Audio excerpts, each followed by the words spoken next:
নববর্ষে কক্সবাজার ও বাগেরহাটে চলছে ঘুড়ি উৎসব। এ নিয়ে আলোচনাতে সরাসরি যুক্ত হচ্ছেন সহকর্মী আব্দুর রহমান ও এস সোহান। প্রথমে যাচ্ছি কক্সবাজারে। আব্দুর রহমান, উৎসব কেমন দেখছেন? মানুষের উপস্থিতি কেমন রয়েছে জানাবেন।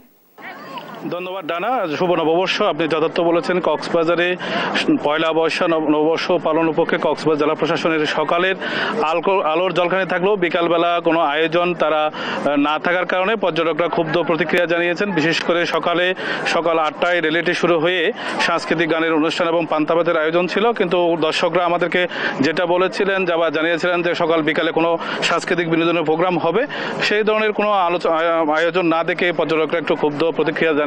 এবং আমরা পর্যটক সহ বিভিন্ন ব্যবসায়ীদের সাথে কথা বলেছিলাম, তারা আমাদেরকে যেটা জানিয়েছিল যে কক্সবাজারের সমুদ্র সৈকতে অন্তপক্ষে বিনোদনের জন্য ব্যবস্থা জেলা প্রশাসন করবে, কিন্তু সর্বশেষ যেই আয়োজনটি এবারে হচ্ছে, কক্সবাজারের পর্যটক সংখ্যা খুবই নগণ্য। যেটা আমরা পর্যটকরা আশা করেছিল যে কক্সবাজারে প্রচুর পরিমাণ পর্যটক হবে, কিন্তু সেটি তারা আশানুরূপ আসে নাই। যেহেতু কক্সবাজারের আয়োজন এবং বিনোদন, সবচেয়ে বড় বিষয় হলো যে গরমের যে তীব্রতা, সবকিছু মিলিয়ে কক্সবাজারের যে 37টি সাংস্কৃতিক জোটের সংগঠনগুলো রয়েছে জেলাব্যাপী, তারা বিভিন্ন প্রোগ্রাম আয়োজন করেছে এবং বিশেষ করে 5 স্টার হোটেলগুলো তারা তাদের নিজস্ব আয়োজনে ইনডোরে প্রোগ্রামগুলো হচ্ছে, কিন্তু বাইরের সাধারণ জনসাধারণ টুরিস্টের জন্য কোনো আয়োজন না রাখাতে পয়লা বৈশাখ উদযাপনে কিছুটা ঘাটতি রয়েছে বলে পর্যটকরা আমাদেরকে জানিয়েছেন।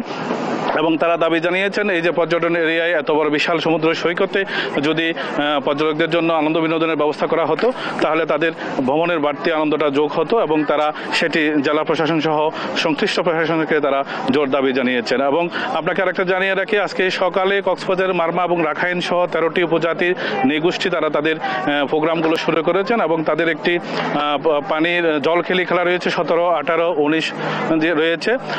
সর্বশেষ এটা ছিল আমার কাছে ডানা। আমি এখন যাচ্ছি লালমনিরহাটে, ওখানে সর্বশেষ পরিস্থিতি জানাবেন আমাদের সোহান।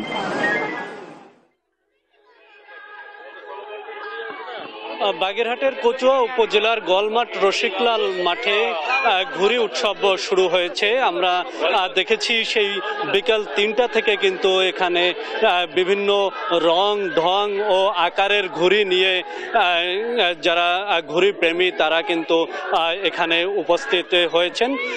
কচুয়া উপজেলা প্রশাসন এবং গোয়ালমাঠ রসিকলাল মাধ্যমিক যে বিদ্যালয় রয়েছে সেই বিদ্যালয়ের যৌথ আয়োজনে আসলে এই ঘুড়ি উৎসব অনুষ্ঠিত হচ্ছে এবং এটি এই কচুয়া উপজেলার প্রথম ঘুড়ি উৎসব। আমরা এখানে দেখেছি বিভিন্ন শ্রেণী পেশার মানুষ কিন্তু এখানে এসেছে, শিশুরা এসেছে, বৃদ্ধরা এসেছে, শিক্ষক শিক্ষার্থী সবাই কিন্তু এসেছে। ঘুড়ি উৎসবকে কেন্দ্র করে এই মাঠ আজকে একটি মিলন মেলায় পরিণত হয়েছে এবং যারা আগে বিভিন্ন সময় ঘুড়ি উড়াতেন তারা কিন্তু এখানে এসে আবেগ আপ্লুত হয়ে পড়েছেন এবং এই ঘুড়ি উৎসব দেখে তাদের খুবই ভালো লাগছে। শিশুরাও বেশ উপভোগ করছে।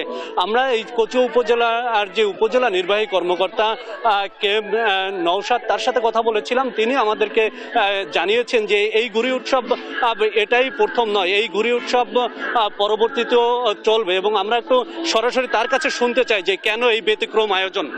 জি, ধন্যবাদ আপনাদের। আমাদের বিশ্বাস হচ্ছে স্বপ্নেরা মেলুক ডানা। আমাদের আকাশে ঘুড়ি দেখা যায় না, আমরা এখন মোবাইলের মধ্যে ডুবে গিয়েছি, মাদকের মধ্যে ডুবে গিয়েছি। আমরা চাই মানুষ কাজ এবং পড়াশোনা শেষে সুস্থ বিনোদনের দিকে ঝুঁকুক।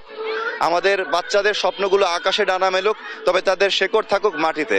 সেই চিন্তা থেকে আজকে আমরা বর্ষবরণের দিন আমরা এখানে ঘুড়ি উৎসবের আয়োজন করেছি আমাদের কচুয়া উপজেলার গোয়ালমাঠ রসিকলাল মাধ্যমিক বিদ্যালয়ে।